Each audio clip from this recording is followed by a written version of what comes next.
저는 무적 파워레인저처럼 계속 이기는 사람이 아닙니다. 저도 이렇게 깨질 때가 있어요. 뇌동매매라기보다는 내 자신의 자만심에 빠져가지고 억제를 못해가지고 이렇게 분할 매수 들어갔으면 별로 손실 안 봤을 거를 갑자기 풀베팅 해가지고 때려 맞은 적이 있어요. 계속 이기는 모습을 보여주고 싶었지만 그럴 수가 없네요. 저도 사람이다 보니 그래도 수익이긴 합니다. 약간 하루 매매하고 그냥 쉬었으면 차라리 그게 더 나았을 텐데. 지금 시장이 웃긴 게 외인은 사고 있는데 국민연금이나 기관들이 연일 100억 이상 팔고 있어요. 근데 100억에다 우리 지수는 마이너스 2%까지 빠집니다. 국민연금이 1조 이상 코스닥에 투입한다고 언플을 했는데 그게 언플이었지 실질적으로 매일 팔고 있어요. 여러분 하락장에는 여러분이 매매하는 것 중에서 외인기관 평단가를 노리는 매매가 있어요. 나중에 이걸 할 텐데 평단가 매매로 나중에 강좌를 올릴지 모르겠는데 일단 평단가 매매가 있어요.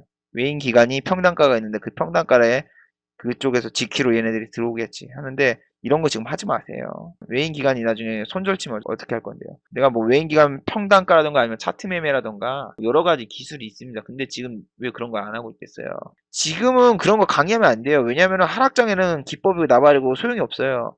틀릴 확률이 되게 높죠. 내가 그래서 항상 시향을 얘기잖아.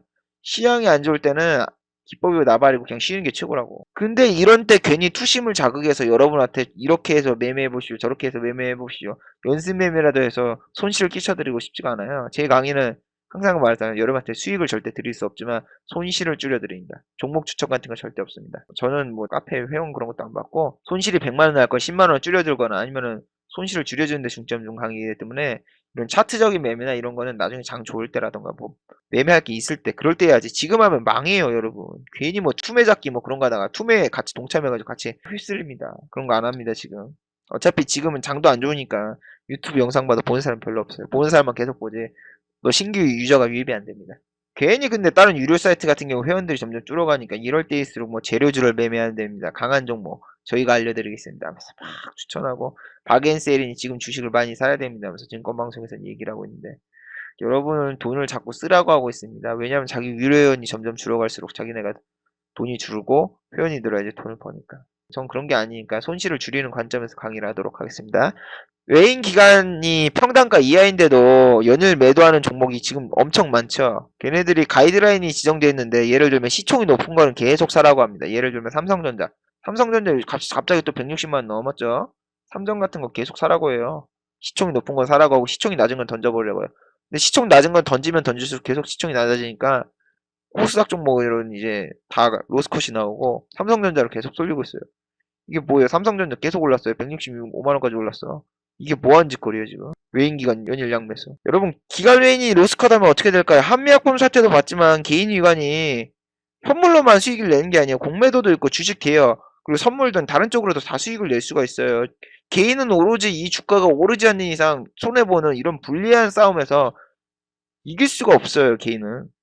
선진국에 있는 투자법은 우리나라에 도움이 되질 않아요. 그래서 가치 투자 이런 거 책 별로 제가 추천 안 하잖아요. 우리나라에서는 그런 투자가 안 되니까. 우리나라에서 뭐 같이 공매도가 됩니까? 아니면 안 돼요. 공매도도 안 되고. 우리나라 지금 기업 자체가 깨끗해야 되는데 기업 자체가 깨끗한 게 하나도 없잖아요. 최순실 사건에서 연루 안 된 대기업이 어디 있나 찾아보세요. 롯데부터 다 있잖아요. 이미 10년 가까이 지속되는 박스피 이런 후진국 증시에서 선진국의 투자법을 적용해서 한다. 아 정말 힘들죠? 그런 걸로 수익이 잘 나고 있으신 분들은 그렇게 하세요. 하지만 절대 자만심을 갖지 말고 원칙은 항상 지키라는 거. 자기가 틀릴 때가 있으면 바로 인정해야 돼요. 수익이 좀 늘었다고 자만하다가는 무너지는 건 한순간이에요. 내가 이런 분도 한번 봤어. 어떤 분이 올려놓은 글인데, 초보 커뮤니티 올려놓은 글인데, 이분이 뭐 자기를 이제 반성한다고 하는데, 이분 뭐 매매일지가 아니라 뭐, 매매일지가 수익을 실현한 게 아니라 자기 통장에 잔고를 막 보여주면서 자랑하다가 매덕으로 거래, 한 3억인가 4억으로 거래하는데 한 8천만 원인가 5천만 원인가 막 수익 나가지고, 막 고수인 척 막 되게 자랑을 하고 다녔어요. 그래서 2억까지 수익이 났는데, 지금 뭐 플러스 8천 정도라고 하는데, 그리고 주식 경력이 6, 7년이래요. 항상 주식 경력 가지고 이야기하는 사람들이 있는데 회사원이면서 주식 경력 자꾸 언급하는 거 별볼일 없습니다. 우리 전업 한 6개월 한 사람들이랑 비교도 안 돼요. 우리는 매일 종목 연구하고 뭐 그런데 그 연수가 있는데 계속 뭐 깡통 차거나 아니면은 깡통 찬 게 아니라 그냥 한 종목에 물려 있어서 그냥 허송세월 보낸 거. 그런 건 별로 솔직히 주식 경험이라고 할 수가 없습니다. 매매 경험이라던가 뭐 그런 게 있어야 되는데 전혀 없잖아요. 이 종목의 특성이라던가 아무것도 모르잖아요. 그래서 6, 7년 했다고 주름 잡지 마세요. 아무튼 이분이 막 종목 추천해준 거 보니까 현대상선 자기가 막 추천해놓고 시공테크 막 추천해놓고 뭐 잡주란 잡주 막 적자 기업은 적자 기업 다 추천해줘서 자기 이걸로 수익 봤다 하면서 막 계좌 까고 막 자랑을 하던데 결국 수익 뭐 실현 못 해가지고 2억까지 갔는데 그거를 또 수익을 더 날려먹었다는데 아무튼 겸손해야 돼요. 주식하면서 겸손해야 되고 나도 물론 고수가 아니에요 지금. 근데 고수가 아닌데도 조언을 해줄 수 있잖아요. 이렇게 자만하면서 대처를 안 해주면 안 됩니다. 가치 투자든 무슨 투자, 장기 투자라든 수익 났을 때 챙기고. 자, 외인 평단가를 만약에 노려서 매매를 했으면 망했을 거 보십시오. 영진약품 같은 경우도 보세요.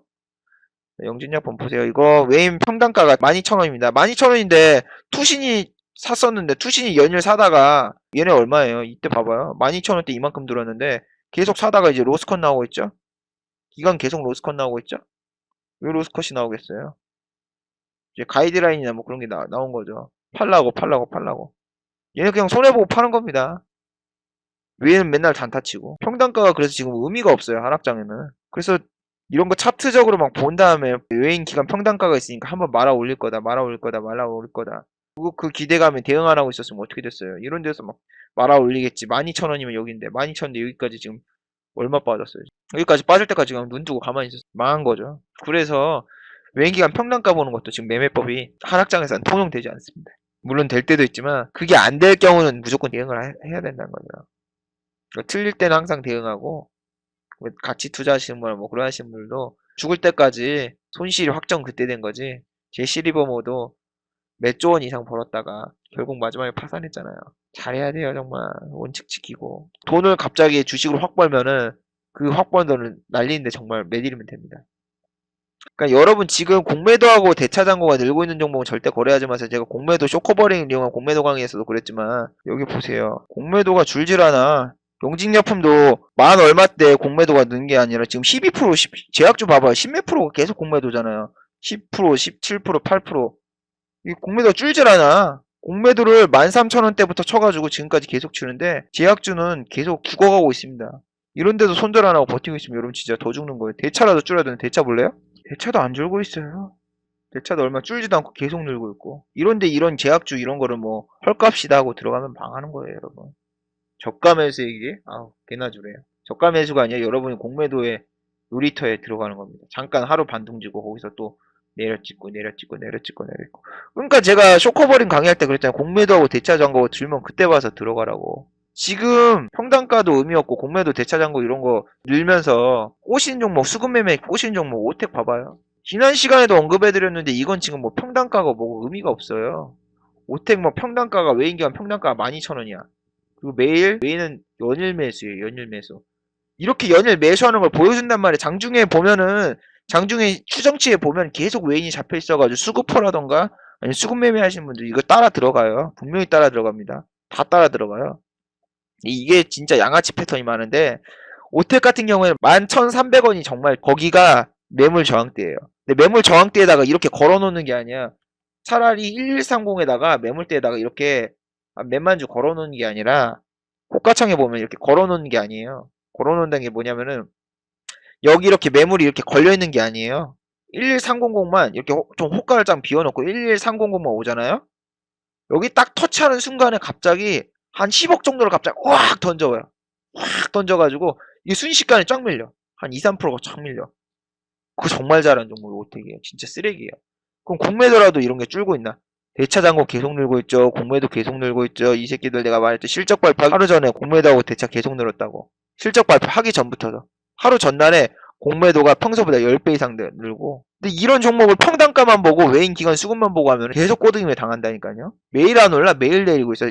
여기서 내려가고 있는데 계속 외인 평단가가 이만큼 여기까지 오르겠지. 분할로 잡아야지. 이거 계속 내려갈 수 있어요. 공매도로 수익을 올리면 되는데 사도. 그래서 여러분이 매매할 때 정말 신중하고 조심하게 해야 돼요. 하락장일수록은. 하락장이 끝나면 정말 좋은 종목이 많이 보이는데 그때는 이미 본인은 주식에 물려서 현금이 없어요. 그래서 하락장에서는 수익을 내는 게 중요한 게 아니라 오히려 현금을 지키는 게 수익금이라던가 투자금을 지키는 게 더 중요합니다. 그리고 투자금을 반으로 줄이세요. 상승장에서 아무리 지수가 올라도 안 오른 종목은 분명히 나옵니다. 그리고 그 안 오르는 종목은 내 종목일 확률이 매우 높습니다. 아니면 혹은 그 종목이 올라도 내가 매수한 매수 가격까지는 절대 오지 않고 그 밑으로만 왔다 갔다 하면서 빠질 확률이 높습니다. 개인이 많이 물려있는 종목들은 서로 본전만 와도 팔려고 하기 때문에 잘 안 오릅니다. 그렇기 때문에 하락장에서는 욕심을 부리지 말고 익절도 짧게, 손절은 더 짧게 매매를 해야 됩니다.